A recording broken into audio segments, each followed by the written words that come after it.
Hello, Glendale. I'm Meg Keller. And I'm Luke Miller. You're watching the 4th episode of the Glendale 411.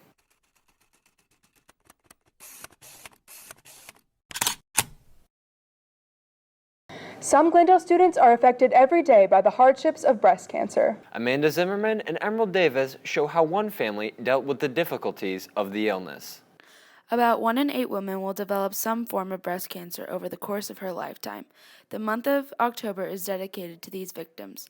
Senior Josie Stevens tells us about her mom's experience with lobular stage 3 estrogen-positive breast cancer. My mom was diagnosed with stage 3 breast cancer when I was 11 years old. Back then, I didn't really understand necessarily what was going on. Whenever my mom and dad sat down, my brother, sister, and I, to tell us that she was diagnosed with breast cancer, I thought she was pregnant. I had no idea, or I wasn't expecting it. My mom was very, very healthy. She ran a ton. She ate what she was supposed to. She was a healthy woman. So whenever I found out she had breast cancer, it startled my whole entire family and I. We weren't prepared for that because we didn't think she was one that would be diagnosed. I went through a lot of different stages in the process of being diagnosed and then through treatment. I was shocked. I was very sad because I felt like I couldn't do the things that I normally did. I was running a lot and that put a halt to that. So it was hard at first, but I relied on family and friends to kind of encourage me and know that it was a journey that I could get through. When my mom was going through her treatments and therapies and all of the medicine that she needed to take, my brother, sister, and I, we were kind of excluded in that whole entire process. We didn't really know what was going on. We had a babysitter who became super close to our family. She would hang out with us all the time. So whenever my mom would have a treatment or have to go to the hospital for chemo, she would come over and we would play games, go to the pool. It was during the summer, most of her chemotherapy, so we just enjoyed life. We honestly did not know what was going on with her, which I applaud my parents for doing because I think it would have been a lot more difficult on my brother, sister, and I, especially with how young we were. It would have been more difficult. One of the struggles that I had with breast cancer being diagnosed at the age I was, that my children were in elementary school, and I didn't want them to have to deal with and see me sick, and I wanted to shelter them from a lot of the things that I was going through. On November 10th, 2010, Heidi Stevens had completed chemotherapy and was declared cancer-free. When I found out my mom was breast cancer-free, it was very exciting because I knew my mom wasn't sick anymore. Because thinking back at the age of 11, you know either your mom is sick or she's healthy. And so for me, at that age, knowing that she wasn't having to go to the doctor anymore, or at least not as much, it was very exciting. Knowing how hard my mom fought to survive breast cancer gives me just more reassurance of how hard of a fighter she is. There was a lot of prayer, there was a lot of just family encouragement and friend encouragement as well. Our family is so much closer because of this experience. With it being Breast Cancer Awareness Month, I would really encourage people to be very proactive with their own health. You need to do self-examinations and make your doctor's appointments and follow up with things that you know that maybe just aren't right. The application for federal financial aid has changed. Angela Duran and I look at how the adjustments affect students.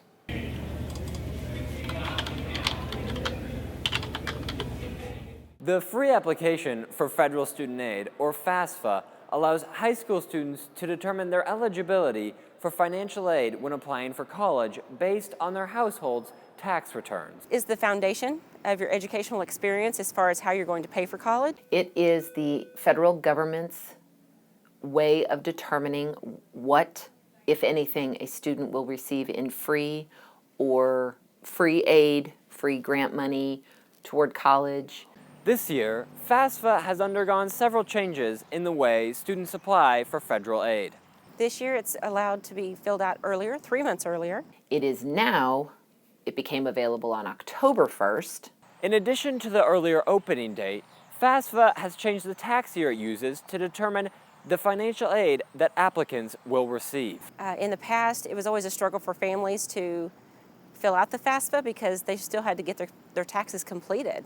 And this year, it's going to be using the prior year taxes that have already been done as of last April. So 2015 is the tax year we're going to be using. The change in tax year allows students to fill out the document and find out how much financial aid they will receive sooner than in previous years. It's going to allow parents and students to have documentation earlier.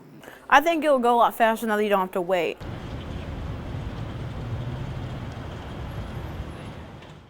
Jeremy Sullivan is a new staff member at Glendale, but his background does not include teaching. Tanner Brady and McGuire Stroud bring you the story.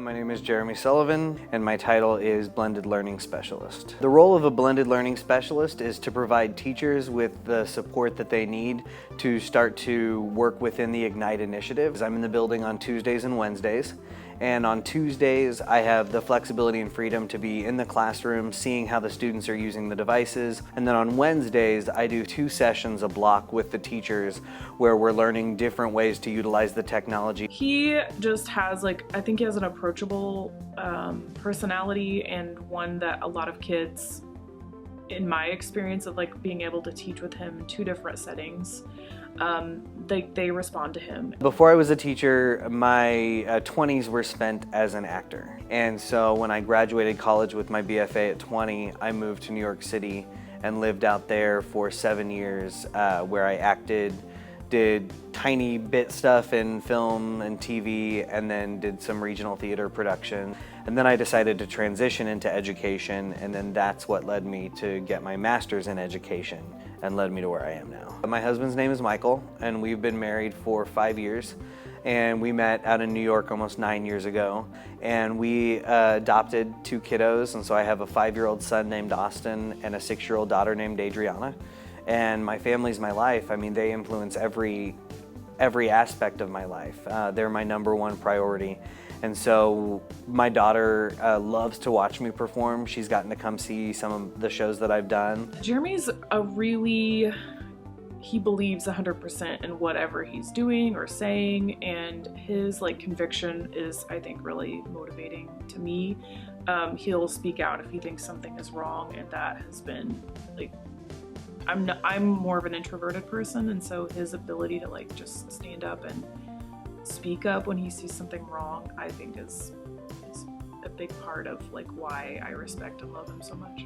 Really, my acting experience comes into play in my education job because, especially the current role I am, it's constantly being in the focus of the room, leading coaching sessions and trainings and stuff like that. And so my acting experience and getting up in front of people and not being afraid to mess up in front of people as well, and figuring out ways to think on your feet to solve that, directly correlates with what my day-to-day activities are in my current position. The concept of how we need to constantly be innovating ourselves, innovating our approach to teaching.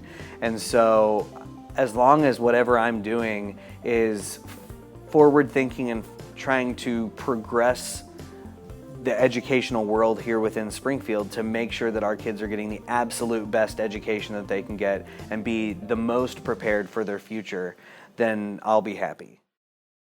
Jeremy was an actor in New York, and this is his headshot from, I'm not sure what year, but he has hair in this headshot.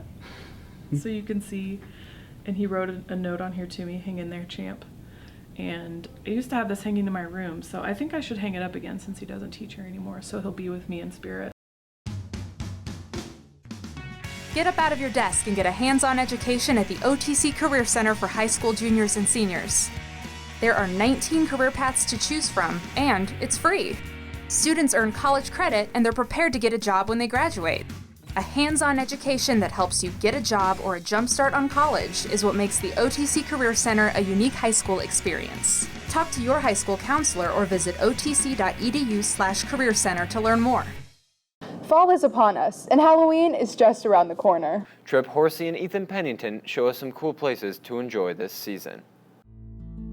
Rutledge Wilson Farm Park, located on the west side of Springfield, is owned by the Springfield Park Board and is a fun, family-friendly location that hosts everything from pheasants, pigs, cows, and even turkeys. They also have fun activities such as hay rides. They also offer a cow train for younger children and takes them on a ride through the corn maze. And finally, they have a petting zoo that houses animals such as sheep and goats. Crazy Karen's Pumpkin Patch, located just off Highway 60 in Republic, is an ideal location to pick out festive fall decorations.